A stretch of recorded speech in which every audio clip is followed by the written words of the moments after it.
Hello students. आशा करती हूँ कि आप सब स्वस्थ हैं।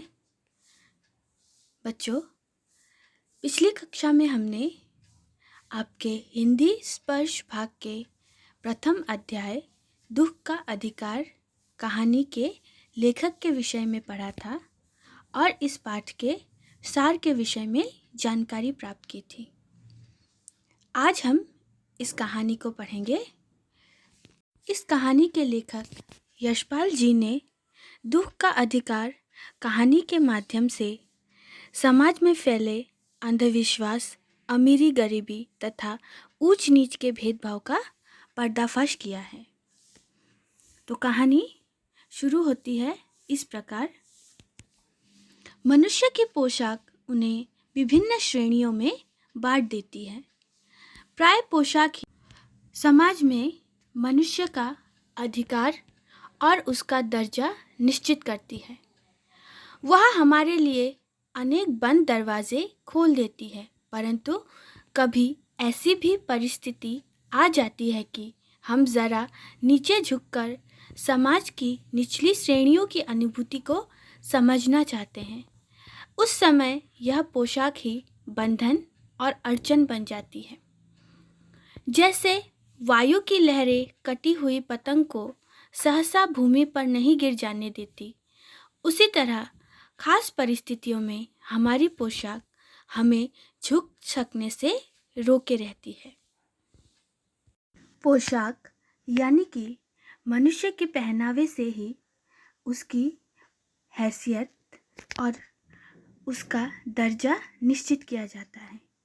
लेकिन कभी कभी मनुष्य दूसरे के दुख में शामिल होना चाहता है या फिर उसके दर्द को समझना चाहता है, तो उसकी यही पोशाक उसके लिए अड़चन बन जाती है। वह चाहकर भी उनके समान बराबरी करके उनका दुख नहीं समझ पाता है, जो कि इस कहानी में लेखक की परिस्थिति है। बाजार में फुटपाथ पर कुछ खरबूजे डालियों में और कुछ जमीन पर बिक्री के लिए रखे जान पड़ते थे। खरबूजे के समीप एक अधेड़ उम्र की औरत बैठी रो रही थी। खरबूजे बिक्री के लिए थे, परंतु उन्हें खरीदने के लिए कोई कैसे आगे बढ़ता। खरबूजे को बेचने वाली तो कपड़े से मुंह छिपाए सिर को घुटने पर रखे फकफक फफक कर रो रही थी। पड़ोस की दुकानों के तख्तों पर बैठे या बाजार में खड़े लोग घृणा से उस स्त्री के संबंध में बात कर रहे थे। उस स्त्री का रोना देखकर मन में एक व्यथा सी उठी, पर उसके रोने का कारण जानने का उपाय क्या था। फुटपाथ पर उसके समीप बैठ सकने में मेरी पोशाक ही व्यवधान बन खड़ी हो गई। व्यवधान का अर्थ है अड़चन।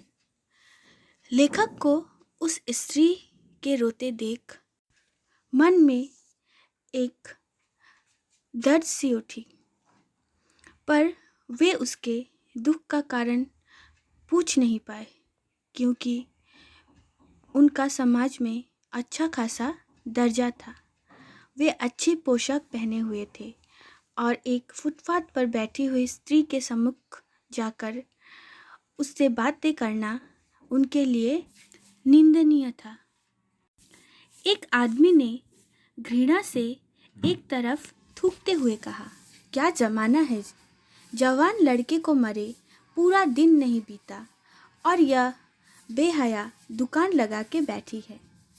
दूसरे साहब अपनी दाढ़ी खुजाते हुए कह रहे थे, अरे जैसी नीयत होती है अल्लाह भी वैसी ही बरकत देता है।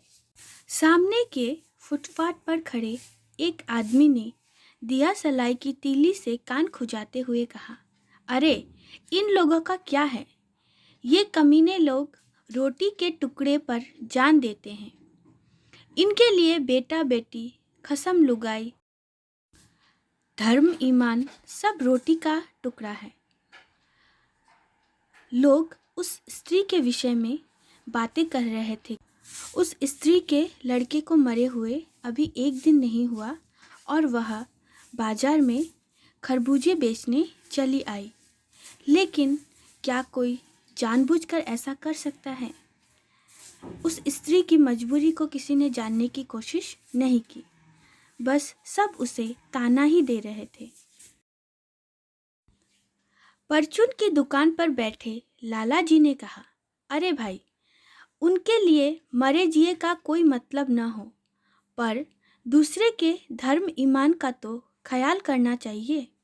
जवान बेटे के मरने पर 13 दिन का सूतक होता है। वह यहाँ सड़क पर बाजार में आकर खरबूजे बेचने बैठ गई है। 1000 आदमी आते जाते हैं, कोई क्या जानता है कि इसके घर में सूतक है।